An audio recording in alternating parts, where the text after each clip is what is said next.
Hello friends, मैं Vinod Kumar tech TRS B के channel पर आप सभी का फिर से स्वागत करता हूं।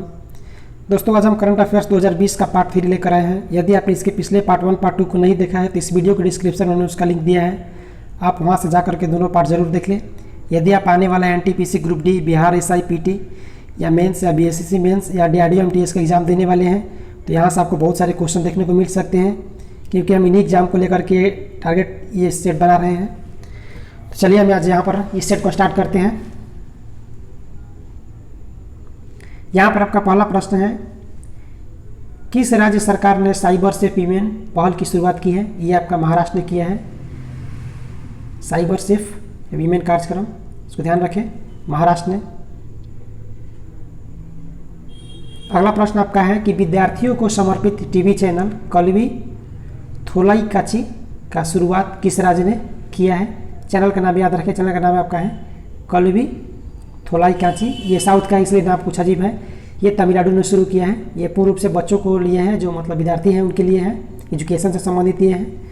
अगला प्रश्न आपका है कि सुदर्शन पटनायक का संबंध किस क्षेत्र से है? तो इनका संबंध कला से है, और कला में भी किसे? तो रेत कलाकार हैं। ये बालू से मूर्ति बनाते हैं। बहुत चीज़ को देखे होंगे आपने इस फेसबुक और व्हाट्सएप पर इनके बहुत सारे कलाकारी। और ये कहाँ के रहने वाले? ये उड़ीसा के रहने वाले हैं। और इनसे संबंधित ये फैक्ट्स याद रखें कि वर्ष 2019 का अंतर्राष्ट्रीय रेत मूर्ति कला चैंपियनशिप, जो कि आपका बोस्टन अमेरिका में हुआ था, इसमें इनको सर्वश्रेष्ठ पुरस्कार से सम्मानित किया गया है। आपका अगला प्रश्न है कि भारत के सांस्कृतिक राजधानी के रूप में किस शहर को जाना जाता है? तो आपका वाराणसी है। वाराणसी को भारत के सांस्कृतिक राजधानी के रूप में जाना जाता है। अगला प्रश्न आपका है कि दक्षिणी अमेरिका का सबसे ऊंची पर्वत चोटी कौन सी है? ये आपका एकोंकागुआ है। कहीं आपका एकांकागुआ भी लिखा मिल सकता है, जो कि अर्जेंटीना में पड़ता है, और ये दक्षिण अमेरिका महाद्वीप में है। और इससे ये फैक्ट्स याद रखें कि मुंबई की 7वीं क्लास की छात्रा, जो कि नेवी अकादमी स्कूल की है, वहाँ ये इनका नाम है आपका काम्या कार्तिकेयन, सबसे कम उम्र की महिला है जिन्होंने ये एकांकागुआ पर फतह यानी विजय पाई है चढ़ने में। चलिए अगला प्रश्न देखते हैं। आपका अगला प्रश्न है कि किसान सभा क्या है? तो किसानों को वैज्ञानिक औद्योगिक अनुसंधान से जोड़ने वाली मोबाइल ऐप है। ये किसान सभा नाम की एक मोबाइल ऐप है, जो कि आपका वैज्ञानिक औद्योगिक अनुसंधान, ये जो है इससे डायरेक्ट किसान को इस ऐप के द्वारा जोड़ा जाता है। और इससे फैक्ट्स ये याद रखें कि CSIR यानी कि यही है औद्योगिक अनुसंधान, वैज्ञानिक औद्योगिक अनुसंधान। इसका मुख्यालय कहाँ पर है? तो नई दिल्ली में। और इसकी स्थापना कब हुई थी? इसकी स्थापना याद रखिए, इसकी स्थापना हुई थी 1942 में, और इसका मुख्यालय है नई दिल्ली में। आपका अगला प्रश्न बहुत ही महत्वपूर्ण है कि कावेरी जल प्रबंधन या विवाद के प्राधिकरण का गठन कब किया गया था? ये आपका 2 जून 1990 को किया गया था। कावेरी जल विवाद है जो है ये तमिलनाडु और कर्नाटक राज्यों से संबंधित है। उसी विवाद को सुलझाने के लिए ये कावेरी जल प्रबंधन प्राधिकरण गठन किया गया था 2 जून 1990 को। अगला प्रश्न आपका है कि हाल ही में गोगापुरम में एक ग्रीनफील्ड एयरपोर्ट बनाने की मंजूरी मिली। यह स्थान कहाँ पर है? ये आपका आंध्र प्रदेश में है। गोगापुरम, ध्यान रखें स्थान का नाम गोगापुरम, जहाँ पर एक ग्रीनफील्ड एयरपोर्ट बनाने की हाल ही में मंजूरी मिली है। और ये गोगापुरम से एक क्वेश्चन को याद रखें, अक्सर एग्जाम में पूछा जाता है कि दक्षिण भारत में मंदिरों के प्रवेश द्वार को क्या कहा जाता था?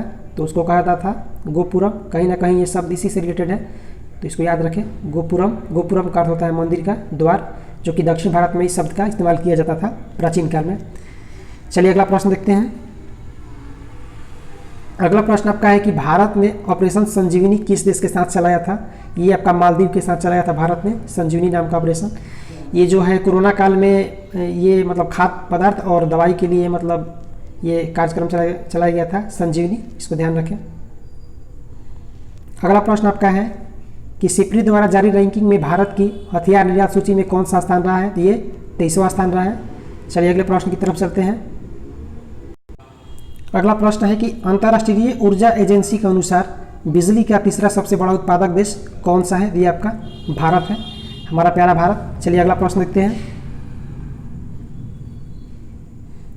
अगला प्रश्न आपका है खेलो इंडिया यूनिवर्सिटी गेम्स 2020 का विजेता विश्वविद्यालय कौन सा रहा? तो इसमें पंजाब यूनिवर्सिटी जो है विजेता रहा। अगला प्रश्न आपका है सुपोषित माँ अभियान किस राज्य में चलाया गया है? तो ये सुपोषित माँ जो अभियान है ये राजस्थान में चलाया गया है। ये गर्भवती महिलाओं से संबंधित है। और यहाँ पर याद रखें कि इस कार्यक्रम का उद्घाटन जो किया है वहाँ पर ये लोकसभा स्पीकर ओम बिरला ने किया है। ये प्रश्न भी यहाँ से बन सकता है, इसको भी याद रखें कि लोकसभा स्पीकर कौन है, तो ओम बिरला। आपका अगला प्रश्न है कि वह राज्य जिसने कॉलेज की छात्राओं के लिए जगन्ना वसाठी दिवेना योजना की शुरुआत की है। योजना का नाम याद रखें, योजना का आपका नाम है जगन्ना वसाठी दिवेना। तो ये आंध्र प्रदेश ने किया है और इसमें वित्तीय सहायता मतलब दिया जाएगा आगे की एजुकेशन के लिए। अगला प्रश्न आपका है कि मोटेरा स्टेडियम भारत के किस राज्य में है। ये आपका गुजरात में है, गुजरात के अहमदाबाद शहर में। चलिए अगला प्रश्न देखते हैं। अगला प्रश्न है इथोनोलॉजी के अनुसार वह भाषा जो विश्व की सबसे अधिक बोली जाने वाली तीसरी भाषा है। तो तीसरी भाषा सबसे ज़्यादा बोलने वाली बन गई है विश्व में आपका हिंदी। पहला जो आपका है मंदारी जो चीन की भाषा है और दूसरा अंग्रेजी है, तीसरा हिंदी है। अगला प्रश्न क्या 17 है, हाल ही में भारत के किस राज्य में पहली इंटरसिटी इलेक्ट्रिक बस सेवा की शुरुआत की गई। तो ये आपका महाराष्ट्र में किया गया। इस प्रश्न को ध्यान रखें क्योंकि ये प्रश्न आपका कहीं ना कहीं पर्यावरण से जुड़ा है और इस तरह के जो भी प्रश्न है अक्सर एग्जाम में ज़्यादातर बनने के चांस रहते हैं। तो ध्यान रखें, इंटरसिटी इलेक्ट्रिक बस सेवा शुरू की है आपका महाराष्ट्र राज्य ने। अगला प्रश्न है कि चीन को पछाड़कर भारत का सबसे बड़ा व्यापारिक साझेदार कौन सा देश बन गया है। ये अमेरिका बन गया है भारत का सबसे बड़ा व्यापारिक साझेदार देश। अगला प्रश्न है कि पहली बार जिस नॉन इंग्लिश फिल्म को ऑस्कर अवार्ड 2020 मिला वो फिल्म है आपका पैरासाइट। बेस्ट फिल्म के लिए मिला है आपका पैरासाइट फिल्म को, जो कि नॉन इंग्लिश है। मतलब अब तक जो भी मिलता था इंग्लिश मूवी के मिलता था, ये जो पहली में है आपका नॉन इंग्लिश मूवी है। अगला प्रश्न आपका है कि मेडागास्कर द्वीप किस महासागर में है। ये आपका हिंद महासागर में है।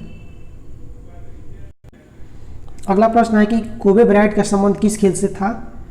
तो इनका संबंध बास्केटबॉल से था, जिनका हाल ही में एक विमान दुर्घटना में निधन हो गया।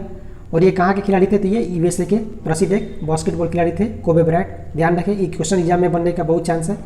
अगला प्रश्न आपका है कि किस भारतीय रेलवे स्टेशन ने जून 2020 में रोबोट कैप्टन अर्जुन को लॉन्च किया है। ये पुणे रेलवे स्टेशन महाराष्ट्र में। महाराष्ट्र का जो आपका पुणे रेलवे स्टेशन है उसने कैप्टन अर्जुन नाम का एक रोबोट लॉन्च किया है, इसको ध्यान रखें। अगला प्रश्न आपका है कि अंतरिक्ष यात्रियों को अंतरिक्ष में भेजने वाला पहली निजी कंपनी कौन सी है। तो उस कंपनी का नाम है स्पेस एक्स, जो कि यूएसए की एक निजी कंपनी है जो निजी रूप से अंतरिक्ष यात्रियों को अंतरिक्ष में भेजेगी। अगला प्रश्न संख्या 24 कि विश्व भर में किस दिन शून्य भेदभाव दिवस मनाया गया। समाज में ये जो आपका भेदभाव का इसकी असमानता खत्म करने के लिए 1 मार्च को मनाया जाता है आपका शून्य भेदभाव दिवस। और अगला और इसे का अंतिम प्रश्न आपका है कि पाई दिवस कब मनाया जाता है। तो ये आपका 14 मार्च को मनाया जाता है पाई दिवस। तो दोस्तों अगर आपको ये वीडियो अच्छा लगा तो प्लीज़ वीडियो को एक लाइक जरूर कर दीजिएगा और अपने दोस्तों में शेयर भी करें। और अभी तक आपने हमारे चैनल को सब्सक्राइब नहीं किया है तो प्लीज़ चैनल को सब्सक्राइब करके बेल आइकन प्रेस करके ऑल सेलेक्ट कर ले, ताकि हर वीडियो का नोटिफिकेशन आपके पास पहुंचता रहे। ये वीडियो देखने के लिए बहुत बहुत धन्यवाद। आपका दिन शुभ हो।